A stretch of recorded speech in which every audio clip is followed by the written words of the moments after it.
Я предпочитаю воду, насыщенную магнием. Мне нравится пить воду, в которой много кальция.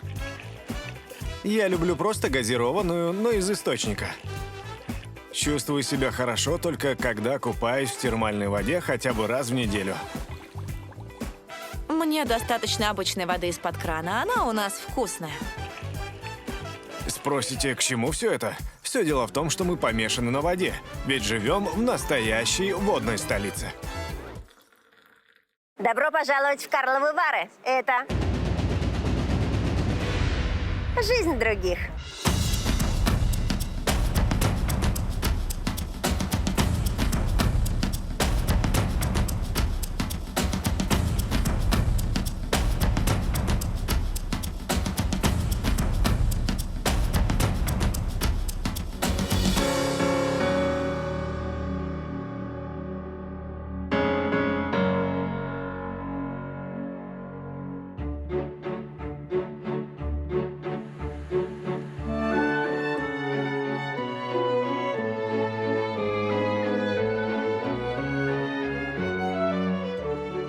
Знаете, я несколько раз была в санаториях, и мне всегда так нравилось. Уезжаешь оттуда красивый, молодой, здоровый. Ну, кто был в санаториях, меня поймет. Я когда уезжала, мне всегда так было интересно, а каково же это не приезжать, а жить в санатории? И вот я приехала в Карловы Вары. Город, который буквально состоит из оздоровительных комплексов. А значит, своими глазами увижу, как живут люди в санатории. Но с другой стороны, жить в санатории – это же один сплошной курортный роман. Мне повезло. Карловы Вары – это небольшой, но самый посещаемый курортный город в Чехии. А практически весь его центр можно официально считать историческим памятником архитектуры. И если бы я в этой красоте родилась, то могла бы быть студенткой Марии. Тогда я бы, как и любая студентка, готовилась к сессии, гуляя на вечеринках и подрабатывала бы официанткой на кинофестивале.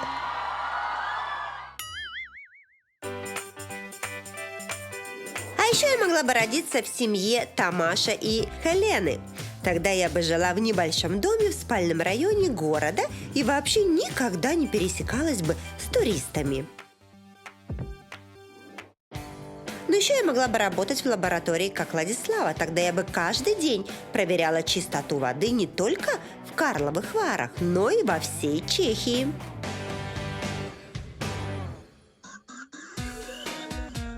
Да и это еще не все. Ведь если бы я жила в этом городке, то больше всего мне бы хотелось работать на всемирно известном кинофестивале. А еще больше хотелось бы быть его гостьей. Но это уже другая история.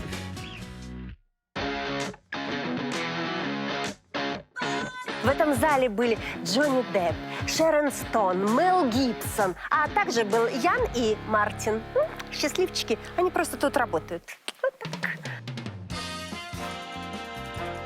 Каждый год в Карловых Варах проходит крупный кинофестиваль, куда съезжаются весь цвет индустрии, и этот концертный зал выглядит вот так.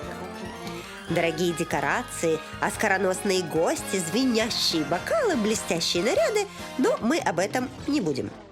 Ну что интересного и нового можно рассказать о том, как Джонни Депп в очередной раз прошелся по красной дорожке?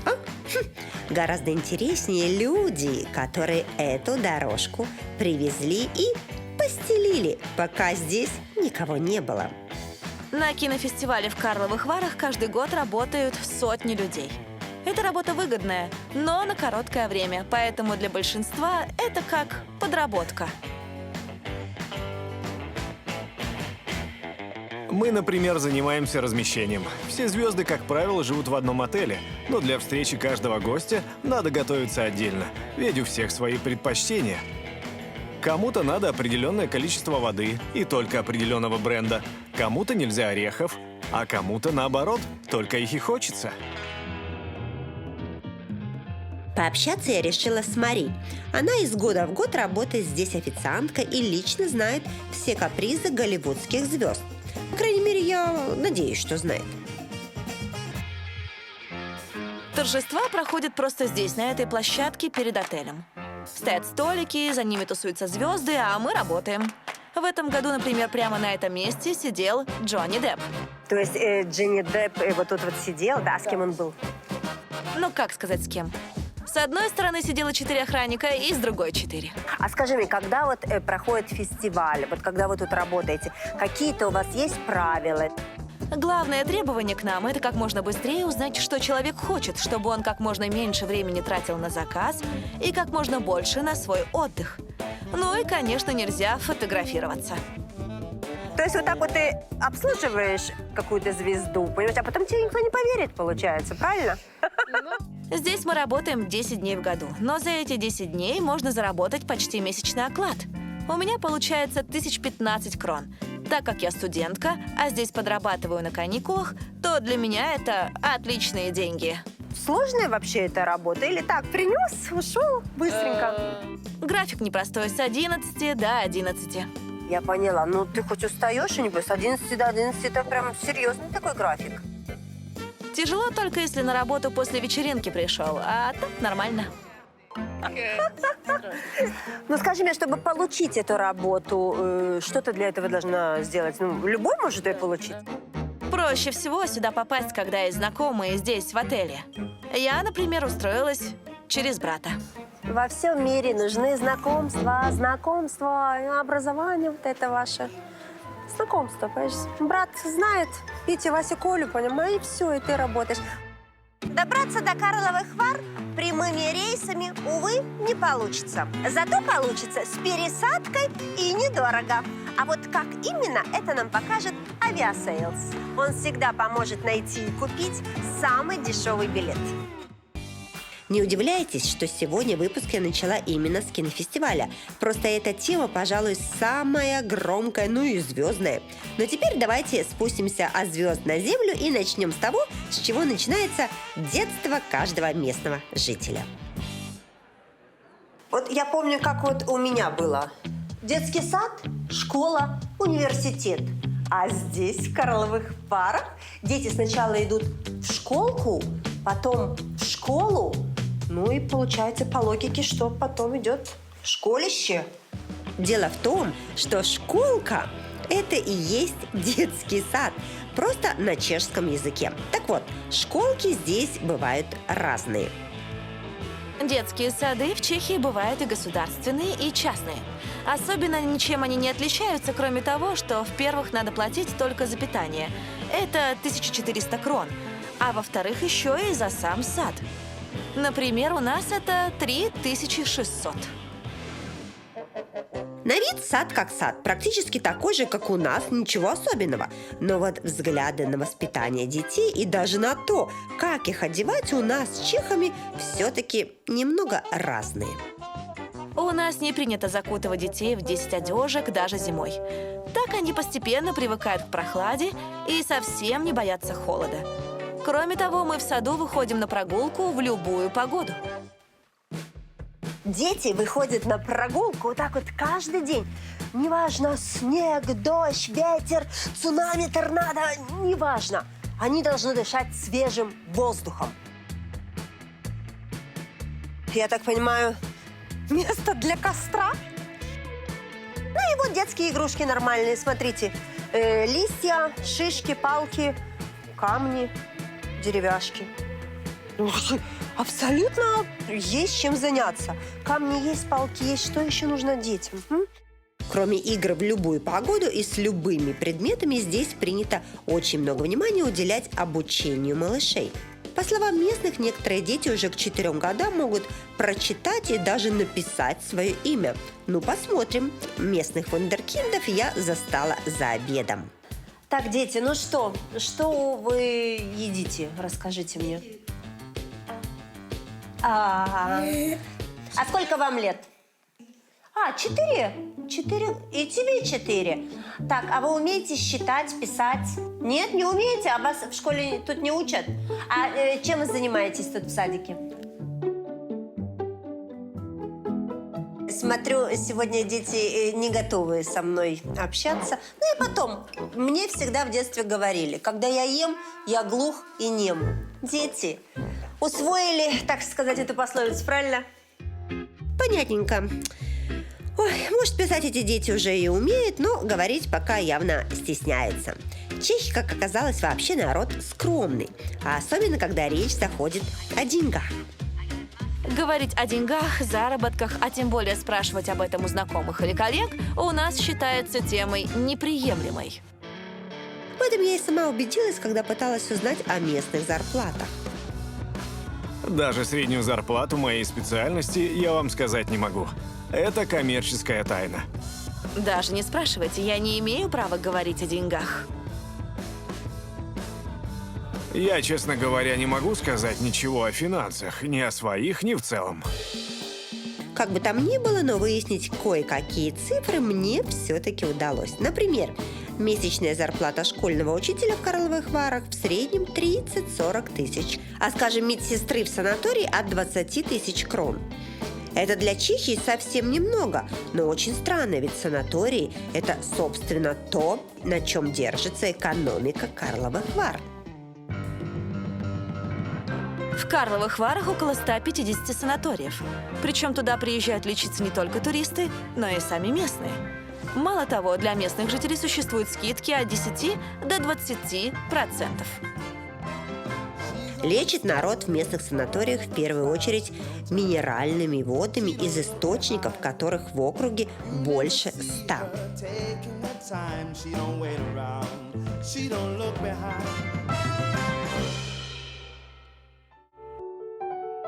Ой, вот так вот, опять-таки, нервная система, суставы, расслабление. Господи, мне кажется, вот эти все места, они просто вообще придуманы вот для меня, вот только для меня. Все же люди нормальные, а я одна. Я бы как вот плюхнулась, это минеральная вода, понимаете? Булькает все. Ой, я так люблю это все. Честно говоря, вот так вот бросила бы работу и бултыхалась бы здесь. А не могу, надо вам все дальше рассказать. Идем? Но, как и в любом оздоровительном заведении, есть здесь еще целый ряд других интересных процедур. И грязи, и массажи, и все, что угодно душе и телу. Дыхательный аппарат, который лечит астму. Перчатки, которые лечат артрит. Да и это еще не все. Я такое вижу, на самом деле, впервые. Как называется? Газовые уколы. Газовые уколы. Для чего газовые уколы? Полезно для суставов и кровообращения. Ой, ребяточки, ну давайте колем. У нас тут уже женщина лежит, понимаешь, сейчас будет у нее, как бы я это хотела, боже мой.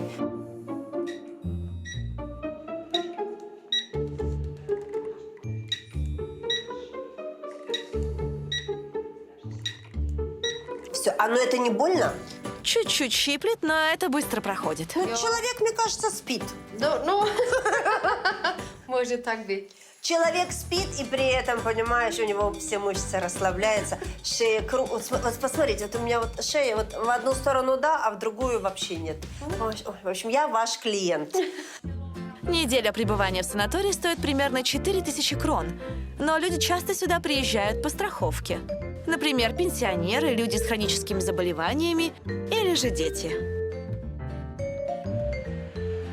Само собой, вся эта красота работает круглый год, а дети, приезжая сюда, даже не отрываются от занятий.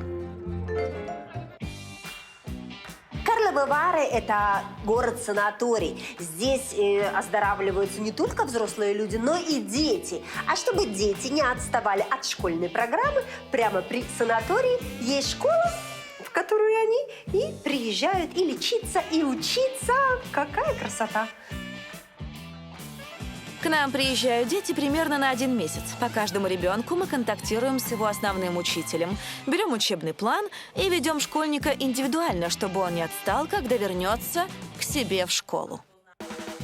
Чем именно занимаются дети в санаторной школе и как проводят свой день, мне согласились рассказать 2 подруги-старшеклассницы. Мы здесь уже 2 недели. Учиться тут прикольно. Уроков не задают, никаких контрольных и тестов нет. Красота! Ну, расскажите, вот как проходит ваш день в школе? С 8 до 12 уроки с перерывом на перекус. А потом процедуры и свободный график. Обычно после уроков мы везем детей куда-то на экскурсию или ведем на прогулку по городу. Да и в самой школе у нас полно разных игр и развивающих занятий. Ну, то есть вот вы здесь еще поучитесь какое-то время, а потом поедете в свои нормальные школы, правильно? Где лучше, вот в той школе нормальной или вот здесь? Наверное, и там хорошо. Просто по-разному хорошо. А наказания какие-то у вас тут есть? Я не знаю, там, не слушаете учителя, не сделали домашнее задание? Но если прямо на уроке достанем телефон, то могут и выговор сделать, и в родную школу передать. Даже в самых лучших школах мира почти телефоны – это зло. Понимаете, как? Обязательное образование в Чехии – это 9 лет учебы в школе. А потом по желанию. Кто хочет поступать в университет, тот идет учиться дальше. А кто хочет идти работать, тот может даже аттестат о школьном образовании не забирать. Далеко не для каждой работы требуется школьный аттестат. Без него можно абсолютно спокойно устроиться в ту же сферу услуг. А так как мы живем в курортном городе, многие именно так и делают, и это не говоря о высшем образовании. Когда будете в Карловых Варах, очень рекомендую остановиться в отеле «Стар Отель». Он находится прямо в центре города, а из номеров открывается потрясающий вид. Кроме того, это абсолютно новый спа-отель с кабинетами wellness, вкусными завтраками и, что для меня очень важно, климат-контролем в номерах.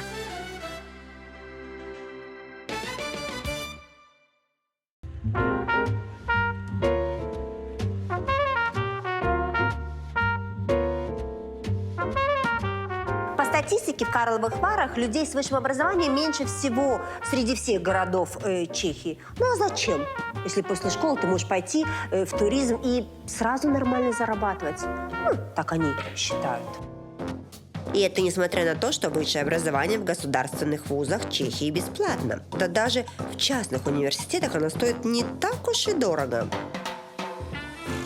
В нашем университете обучение стоит 60 тысяч крон в год. Но если студент хорошо учится и на отлично пишет курсовые или дипломные, то ему полагается по 5 тысяч крон за каждую. Кстати, бесплатное в Чехии не только образование, но и медицинское обслуживание. Жаль, конечно, что не доплачивают, как в университете. Было бы прекрасно. Родила? Ну, отлично. Значит, вот тебе еще бонус 5000 крон. Прекрасно. Роды в государственной клинике в Чехии стоят примерно 50 тысяч крон. Но эту сумму полностью покрывает страховая компания, с которой у роженицы договор. Поэтому можно сказать, что роды полностью бесплатные. И это еще не все. Бесплатные не только роды, но и все, что необходимо для них и после. Когда в Карловых Варах приходит женщине время рожать, так сказать, ехать уже в роддом, она просто оделась красиво и поехала. Она не собирает никакие пеленки, распашонки, подгузники. Ей ничего этого не нужно. И все это дадут в роддоме абсолютно бесплатно. После родов женщина может оставаться в декрете от 2 до 4 лет. Это решает она сама. Однако выплаты от государства при этом будут одинаковые. 300 тысяч крон за весь период декрета. Словом, все здесь максимально располагает к тому, чтобы роженица наслаждалась отпуском. Наверное, такая забота со стороны государства – это одна из причин приветливости местных. Ведь я сразу для себя отметила, что если в туристических городах вроде Венеции или Барселоны многие местные жители давно устали от полчища отдыхающих и даже рады бы от них избавиться, то в Карловых Варах все наоборот.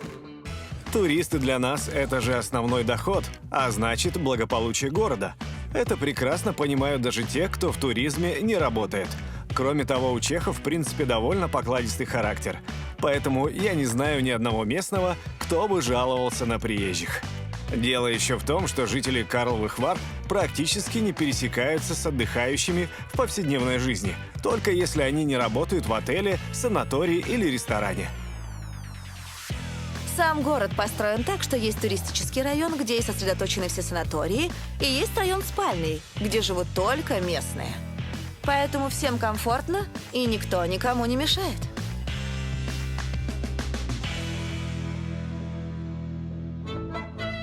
Естественно, мне стало интересно еще раз все переспросить, только лично. Поэтому я отправилась в этот самый спальный район, где местные живут, и зашла в гости к Тамашу и Хелене. Они оба работают школьными учителями и живут в небольшом, но уютном доме. Карловы Вары – это место, куда постоянно едут туристы. Вот вас не раздражает, что постоянно туристы здесь? Нет, конечно, не раздражает. Во-первых, в нашем районе их практически нет. А во-вторых, мы же за их счет живем. Весь город на этом зарабатывает. А я еще слышала, что чехи собирают, откладывают деньги там, на учебу, на путешествия, на машину. Вот вы откладываете деньги, и на что в первую очередь? Это правда, мы откладываем на отпуск и на черный день. Но это не ущерб чему-то. Не могу сказать, чтобы мы сильно экономили на одежде или еде. Такого нет. Это правда, что отсюда люди ездят часто в Германию за продуктами? Чистая правда, граница-то рядом, но не из-за цен.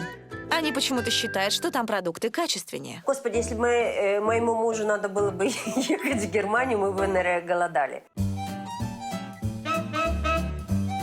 Чтобы нормально жить в семье из 4 человек, по моему мнению, надо иметь доход около 30 тысяч крон в месяц. Этим можно спокойно покрыть все расходы, но откладывать не получится. А теперь давайте вместе посчитаем, сколько же надо зарабатывать чеху, чтобы еще и откладывать на отпуск. Возьмем пример того же школьного учителя. А так как мы будем вычитать, то пусть это будет учитель математики. Итак, средняя зарплата учителя в Чехии 50 тысяч крон. Но Из абсолютно любой зарплаты в Чехии вычитается налог на доход. Он всегда одинаковый – 15%. Если же посчитать все остальные налоги, то обычно от получки отнимается 30%. и вот получается, что у нашего учителя от 50 уже осталось 35 тысяч. Считаем дальше. На еду, естественно, все тратят по-разному. Но если все мои расспросы усреднить и добавить походы по заведениям, то получится 7-8 тысяч в месяц. А значит, от зарплаты учителя уже осталось 27 тысяч. А теперь допустим, что он еще и арендует жилье. Аренда квартиры на 70 квадратных метров в Карловых Варах будет обходиться в 9 тысяч в месяц. Ну, еще плюс 5 тысяч за коммунальное. Ну что же, вот у нашего учителя и осталось 12 тысяч крон на то, чтобы оплатить кредит за авто, отложить на отпуск или купить новый калькулятор. Он же все-таки учитель математики, правда? Так, ладно, что-то я увлеклась с этой финансовой темой. Давайте вернемся в семью и поговорим о чем-то другом. А вот живя в Карловых Варах, куда вы ездите отдыхать? 3 раза в год мы ездим в отпуск. Чаще всего на море, в Хорватию или Италию. То есть туристы сюда приезжают на лечение, потому что тут очень целебная вода. Вы пьете эту воду? Нет, только если гости из другого города приезжают. Ну вот ты понимаешь, вот это парадокс. Все люди, которые живут на море, они практически не ходят к этому морю. Понимаешь, какие-то достопримечательности только если гости. И у них вот, понимаешь, целебная вода, куда люди все хотят приехать, они ее не пьют. Но вообще чехи говорят, что живут очень долго именно благодаря тому, что у вас очень целебный тут воздух, вода. Это так? Вот вы выглядите тоже очень хорошо. Все правда. У нас практически нет промышленности. А чистая вода из-под крана течет. И это неудивительно, ведь здесь, в Карловых Варах, есть настоящая коммунальная служба, которая отвечает за чистоту воды в городе. И, конечно же, основная ее задача – это проверять источники. Во всем нашем регионе 85 источников с минеральными водами. 15 из них – это оборудованные бюветы в городе, откуда любой человек в любое время может набрать себе воды. Поэтому за ними следят наиболее тщательно. Качество и состав воды мы проверяем каждые 4 секунды. В бюветах стоят специальные датчики. Но проблема может быть только в том, что испортились трубы, а качество самой воды не менялось уже 35 тысяч лет. Поэтому я не думаю, что что-то изменится в ближайшее время. А для того, чтобы набрать этой целебной воды, достаточно просто взять чашку и прийти к бювету. Это абсолютно бесплатно. А вот на чашках здесь таки делают бизнес. Все гости Карловых Вар и местные жители ходят вот с такими чашками. И вот говорят, что доктор прописывает 3 такие чашки в день. Выпиваешь и будешь такой красивый, здоровый, молодой. Ой, моему режиссеру надо, а то ходит, кряхтит. Вот это вот. На самом деле местные ними почти не пользуются. Такие чашечки – это больше сувениры для туристов. Если воды захочет местный, то он просто подойдет с обычной бутылкой. Но местные к бюветам подходят только после праздников. Но вы понимаете, эта вода очень хорошо помогает на утро после застолья. И если вы смотрели наш выпуск о столице Чехии, Праге, то наверняка помните, что чехи очень любят пиво, а жители Карловых Вар не исключение. Но тогда я забыла уточнить, что они еще и очень любят спорт, и жители Карловых Вар здесь тоже не исключение.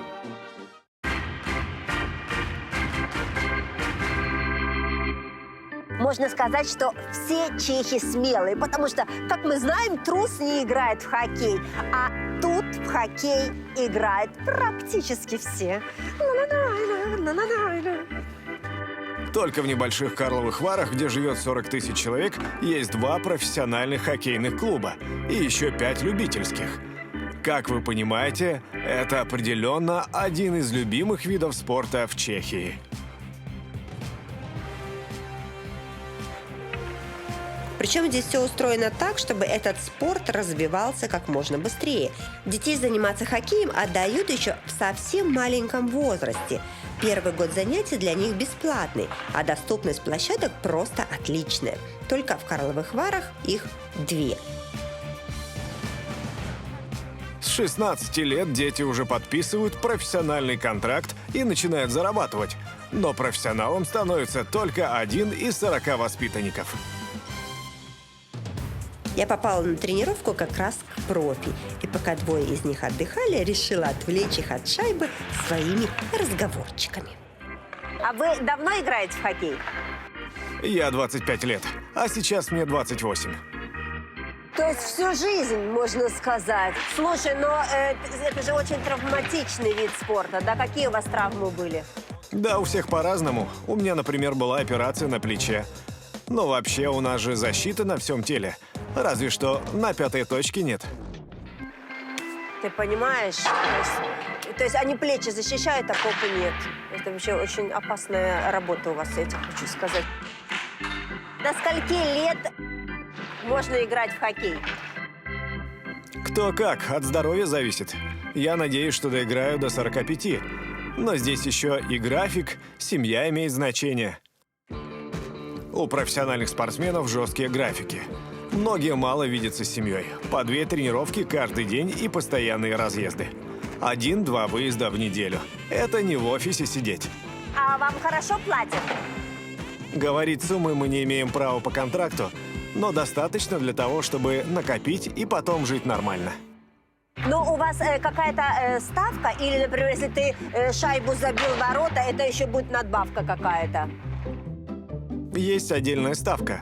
У каждого она разная, и премии за победу в матче. Хорошо, а что потом, после того, как уже в здоровье все это может и в 30, и в 40 произойти? И что потом делать, если ты всю жизнь занимался хоккеем? Многие хотят стать тренером, а кто-то просто открывает свой бизнес, не связанный с хоккеем, и живет в свое удовольствие. А свое дело – это, кстати, отличная идея, особенно для этого региона. Знаете почему? Да все просто. В Карловых Варах очень удобно делать бизнес. Пробил себе скважину, наливаешь в бутылку воду и продаешь. Ну, дешевле, мне кажется, можно продавать только воздух. Кстати, воздух у них тоже очень хороший. Отличная идея для бизнеса. В Карловых Варах находится самый крупный завод минеральных вод в Центральной Европе. Мы производим 200 миллионов бутылок в год и продаем их по всему миру. Но самое интересное то, что, по сути, это вода из источников, то есть ее просто берут из земли, газируют, разливают по бутылкам и все. Продают 200 миллионов бутылок в год. Конечно, мы берем воду, которую дарит сама природа, ведь она самая полезная. Не добавить, не убавить. Но мы же и несем ответственность за окружающую среду вокруг источника и чистоту минеральной воды. Мы постоянно охраняем и контролируем наши ресурсы. Кроме своего контроля качества, которое есть на самом заводе, кроме службы, о которой я уже рассказывала, есть здесь еще и лаборатория, которая следит за качеством воды во всей стране. Ну, я не знаю, это просто какая-то водная столица получается. В нашей лаборатории мы проверяем качество воды из всей Чехии, определяем ее состав и говорим, можно ее пить или нельзя. У нас ведь можно пить воду из крана, поэтому важно всегда следить за качеством. Ага, то есть открываешь и пьешь, не нужно никакие очистители, вот этого ничего не нужно ставить, да? Если человек хочет полностью все отфильтровать, то можно и поставить, но не обязательно. Если кто-то пробил новую скважину и, скажем, сделал колодец, то он присылает воду нам. Мы проверяем и говорим, можно ли ее пить или лучше поставить фильтр. Скажите, вот вы какую воду пьете? То есть какую-то специальную? Я пью обычную из-под крана в Карловых Варах. Она ведь вообще из горных рек. А вот, я не знаю, слышала, говорят, что если воду заморозить, а потом разморозить, она как-то становится лучше. Это правда или это все ерунда?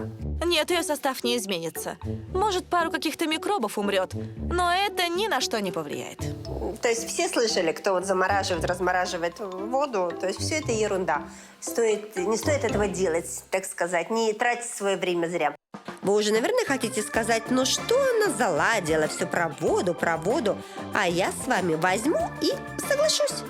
Ведь жители Карловых Вар не только пьют, но и едят. А вот что именно они едят, вы увидите в совершенно новом кулинарном шоу с Жанной Бадоевой. Итак, мы начинаем программу «Кухня других». Новая, незамысловатая, оригинальная, ни на что не похожая, так сказать, программа. И будем сегодня готовить потрясающее, новое, никому не знакомое блюдо – гуляш. А готовить у нас сегодня будет Павел. Павел такой скромный у нас. Итак, Павел, значит, для того, чтобы готовить гуляш, что нам для этого надо? Ну вот лук, мясо, я поняла. Дальше. Не поверишь. Говядина, овощи, специи и томатная паста. Сколько времени нужно для того, чтобы приготовить гуляш? 2 часа. Ты шутишь? Нет. У нас столько времени нет. Но тогда я пойду что-нибудь посмотрю в Карловых Варах, а ты приготовишь. Я приготовлю. Да? Хорошо. Гуляш – это, пожалуй, одно из самых типичных блюд для Чехии.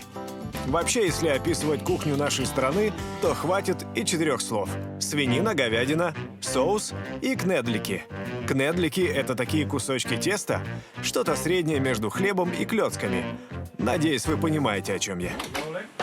А пока Павел готовит мне кнедлики и типичный чешский гуляш, я расскажу о посуде, из которой они его здесь едят. Дело в том, что в Карловых Варах не только воду по бутылкам разливают, но еще и делают одни из самых лучших фарфоровых изделий в Европе. Рядом с городом есть карьер, где добывают глину, идеально подходящую для производства фарфора. Поэтому наш завод известен во всем мире. В год мы производим 5 тонн фарфоровых изделий, а на заводе работает 600 человек. Говорят, фарфор, который делают в Карловых Варах, в обязательном порядке должен стоять на столе у каждого президента Чехии. Ой, какие красивые чашечки. Я не президент, но мне тоже нравится. Говорят, что этот фарфор стоит во многих аристократических сервантах Европы. Ну и стоит он, я вам скажу, по-королевски. Например, сервиз на 6 персон обойдется в 10 тысяч крон, а одна супница в 7 тысяч. Поэтому я, пожалуй, ограничусь созерцанием этой красоты, а с покупкой повременю.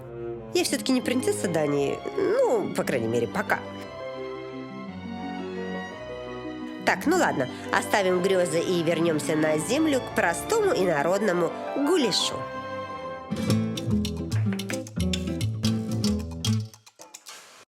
О, Приятно. Приятного аппетита. Спасибо. Ох, вот слушайте, как я это люблю. Пока я занимаюсь непонятно чем, Павел приготовил мне такое оригинальное, так сказать.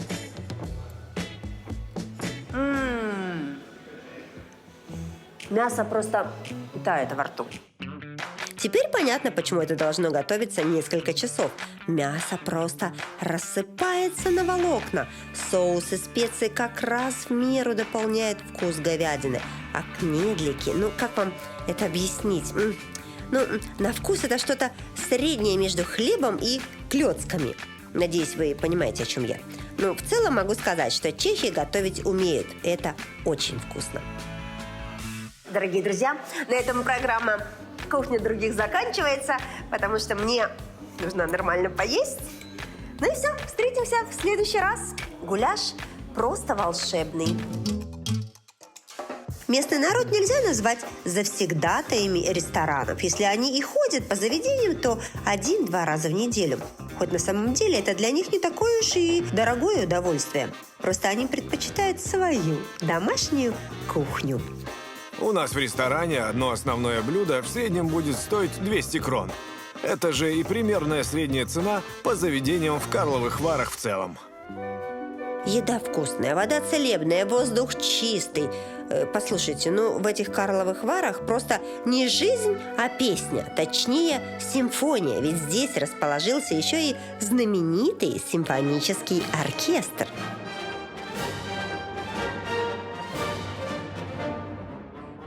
Карловарский симфонический оркестр – один из старейших в Европе. Это, безусловно, одна из главных достопримечательностей города.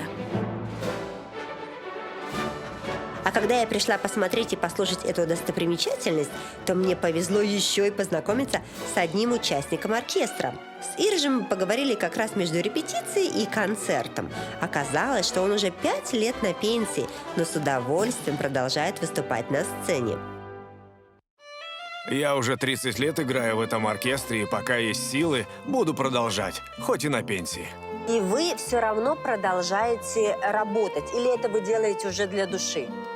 Конечно, для души. Музыка – это вся моя жизнь. А вообще пенсионеры в Карловых Варах, они должны работать, чтобы выживать? Или им хватает пенсии, которую вот им платят? Можно не работать, но обычно пенсии достаточно только для скромной жизни. Чешские мужчины на пенсию выходят в 65 лет, а женщины в 63. Средние выплаты по стране – это 12 тысяч крон в месяц. Это немного, поэтому многие продолжают работать. Ну, мне кажется, вообще это так прекрасно, когда ты можешь заниматься любимым делом. Особенно потому, что на пенсии люди очень часто не знают, куда себя применить. И поэтому вот я вам очень сильно завидую. На самом деле я стараюсь себя развлекать разными вещами. Например, много гуляю, катаюсь на велосипеде. Все это помогает оставаться счастливым.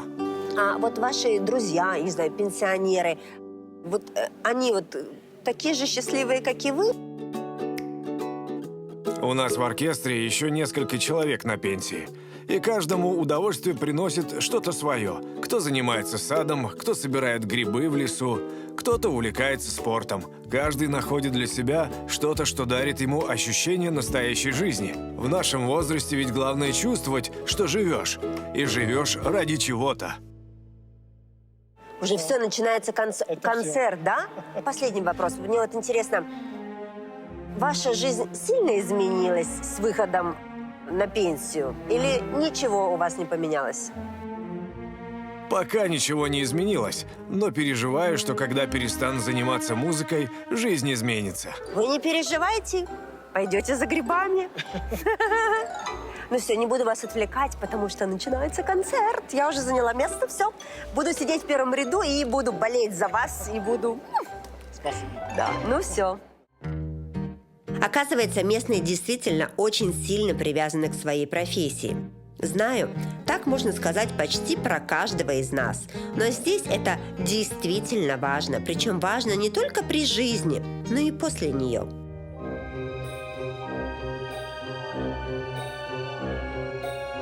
Знаете, что меня удивило? На кладбище в Карловых Варах указывают на могилах не только имя, фамилию, год рождения и год смерти, но и образование. Представляете? Вот, пожалуйста, Карл техническое образование, а вот я смотрю, медицинское образование получил господин Коварович.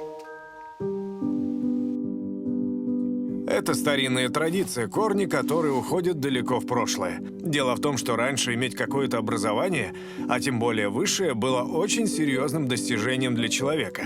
Поэтому его указывали даже на могилах, чтобы внуки и правнуки могли гордиться своими предками. Что же касается самих погребальных традиций, то они здесь ничем особенным от остальных стран Европы не отличаются.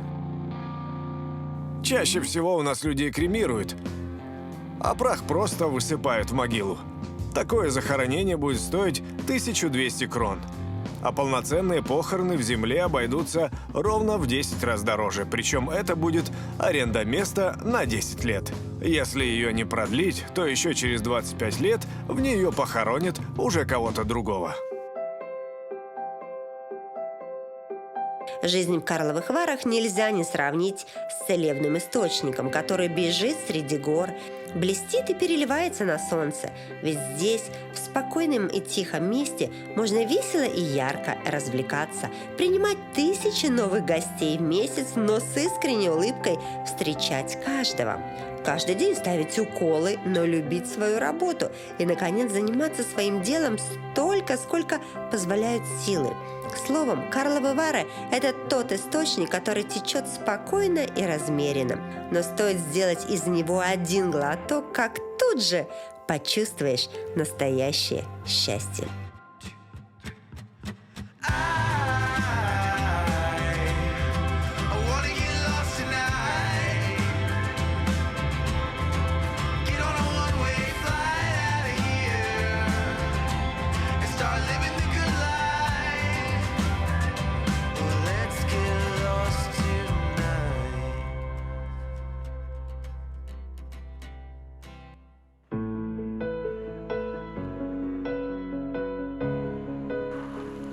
Жизнь в Карловых Варах может показаться раем.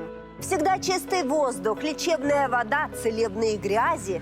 Но местным это неинтересно. У них свои заботы и радости. А настоящее удовольствие от жизни им приносит Катание на велосипеде, общение с друзьями, обучение детей, Горные лыжи, вкусная еда. победа в каждой игре, походы по нашим лесам. Абсолютно все, чем я занимаюсь. Возможность развиваться самому и развивать свой город. Мои дети, моя семья и мои Карловы Вары.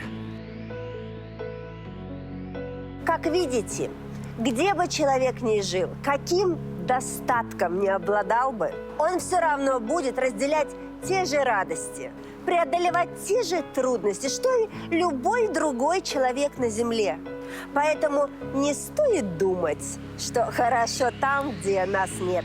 И пора уже признать, что одинаково бьет ключом как наша жизнь, так и жизнь других.